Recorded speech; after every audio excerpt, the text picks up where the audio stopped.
Hello, everybody, and welcome back to this podcast. I know it's been a long time since I made these videos, or there's been content from this channel, but we are back today to review the West Indies versus South Africa first Test match, Port of Spain in the Caribbean, in a match where completely dominated by wet weather. Numerous sessions got wiped out because of rain, but we are here to review it. South Africa won the toss. They decided to bat first on a very good pitch. As you know, West Indies pitches are very good. You always want to bat first here, no matter what conditions, no matter where you are in the Caribbean. You always want to bat first. South Africa made a very good start. They actually batted very well in this innings. A couple of players that didn't go on to make hundreds. There was a lot of starts. Bavuma made a very good 86. Dizorzi made a very good 78, sorry. Christian Stubbs went on to make 30. So there was a lot of starts for the South Africa innings. In fact, there's a lot of starts in this game. A lot of players got their eye in, but didn't find the big 100. But nonetheless, South Africa got a 357, which was very respectable. Rorican for West Indies was very good, picking up 4 wickets. Jordan Seals was also very good, picking up 3 wickets. West Indies started their first innings batting, very shaky start. Maharaj was very good with the ball in the first innings for South Africa. Rabada was very good also in the first innings, picking up 3 wickets. Jason Holder managed to hit some runs. He picked up 36 runs. Kati made 42 runs. He played very well, but it was no doubt that South Africa dominated with the ball. West Indies just dragged it along to 233. Day 4 was completely torched by rain. South Africa came out late. They had a good lead. Stubbs, Dizorzi came out, made some quick runs. Rorican took 2 wickets for West Indies, and I think South Africa declared on 173, just 3 down on day 5, hoping a miracle, hoping they can bowl out West Indies. Rain came in late on day 5, which is really disappointing because we might not have had a game. We did get cricket back after lunch. It was actually an appropriate time the rain did come at lunch, because you can work around the break better than before lunch or after lunch, because you got that 40 minutes anyway. So ground staff did a very good job of keeping the water off the pitch, and we got play underway. And very nervous for West Indies. I thought they got a couple of quick wickets. I think this is typical of West Indies. Every time they look like they were going to hold on or look like they're going to win, they just capitulate. But Athanasi, he was unbelievable on day 5. He made 92 runs, saved the game for West Indies. Very impressive with the bat. Maharaj was very good with the ball. Rabada, I thought Rabada was very short at times, especially his first spell before lunch. I thought he was just a little bit too short, just a little bit too short, because he was bowling very good pace, high 130s, low 140s. At times he was bowling 143 kilometers per hour. That's very quick. So he was bowling really good pace, but unfortunately he was just a little bit too short. And that his lines probably weren't there, which is a shame because he actually did in his first spell, apart from the bowling a little bit too short, he was actually very good Rabada. He just didn't pick up the wickets, probably just didn't want to go forward enough. But Athanasi, he was fantastic, very good with the sweep. Yes, the sweep did get him out in the end. Jason Holder came in, he was there for a while. Carter was there for a while as well, supporting acts. Unfortunately, just ran out of overs. They weren't going to get a result.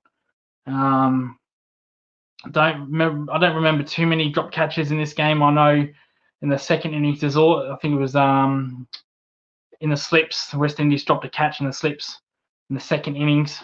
Again, I don't think that would have really mattered because South Africa were looking to declare on anyway. But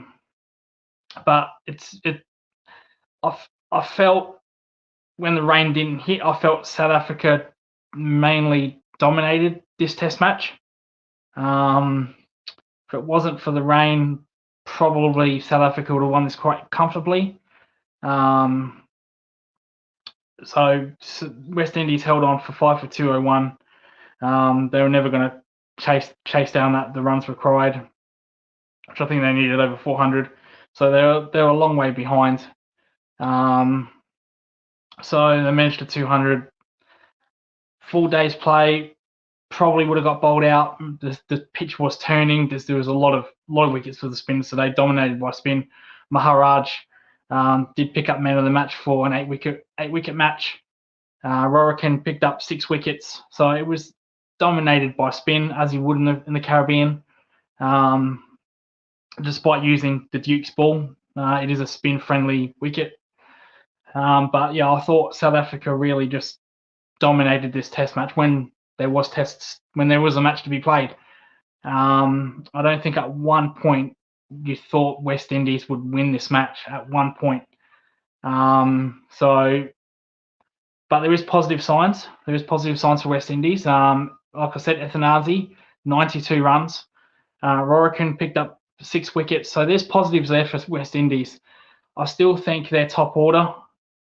Brathwaite, he's the captain. He played a ridiculous shot in the second innings for West Indies. Look, I get it. They were trying to actually go for it, but third ball of the innings, the third ball he goes to attack the spinner, goes down the track, misses it, or not misses it, mistimes it.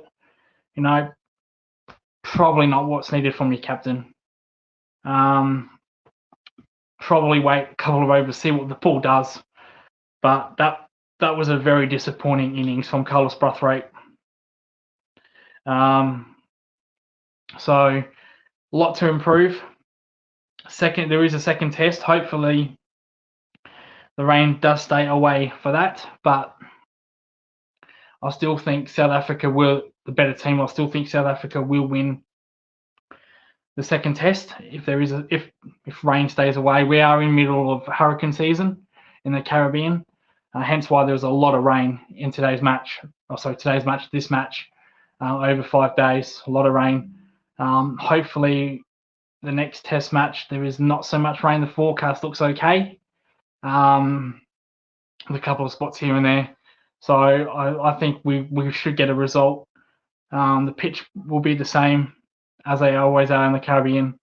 Hard, then turn into spin-friendly conditions as you go on in the match. I thought Christian Stubbs from South Africa, one to watch. He was very good in this match. Got a start in the first innings, but his second innings looked really, really good. Scored 68 runs off 50 balls. So, his style of play really suited that because South Africa needed quick runs.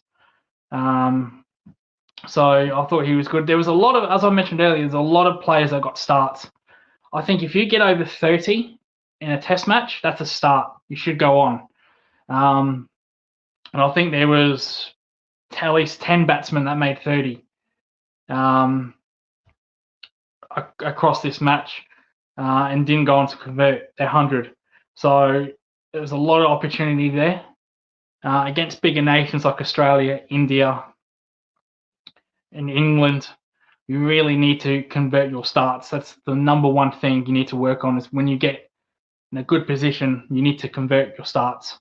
Probably you can get away with it with lower ranked nations, as we saw here. But probably the second innings should be more focused on just conversion. Not that there's nothing wrong, making 60 or making 70, making 90. Nothing wrong with that at all. But I just felt in this test match there was a lot of opportunities for players to get 100 in this match to really stamp authority, and just didn't quite miss out. But having said that, it was when there wasn't rain. it was an entertaining game of cricket. Very entertaining game of cricket. So hopefully the second test match, rain stays away. We can get all 5 days in. As I said, South Africa were completely the better team this match. So I think they'll win the second test match. And yeah, so thanks for watching. Make sure to like and subscribe. I know we've been away for a very long time. I was hoping to do a review of the England, and who did England recently play? Oh God, gone a complete blank of who England just played. Goes to show you the innings wasn't the test series. West Indies, so they just played West Indies. You go, the team we're talking about, they just played West Indies, so they just played West Indies. So I wanted to do a review on that, but we couldn't, time constraints, whatnot. England play Sri Lanka later on in the month, early next month. We will do a review show of that. They've got a 3-test series against Sri Lanka, I believe. And we're going to do the West Indies versus South Africa test match next week as well. So we have got shows coming up. Usually a bit quiet around right ball cricket. As you know, not kind of my thing. Red ball is my #1 format / pink ball. But anyway, we will look to get more shows up and running. So apologise for being away for such a long time. But anyway, my name is Lucas. You can follow me on Twitter at LucasR15Sky. You can subscribe to this channel.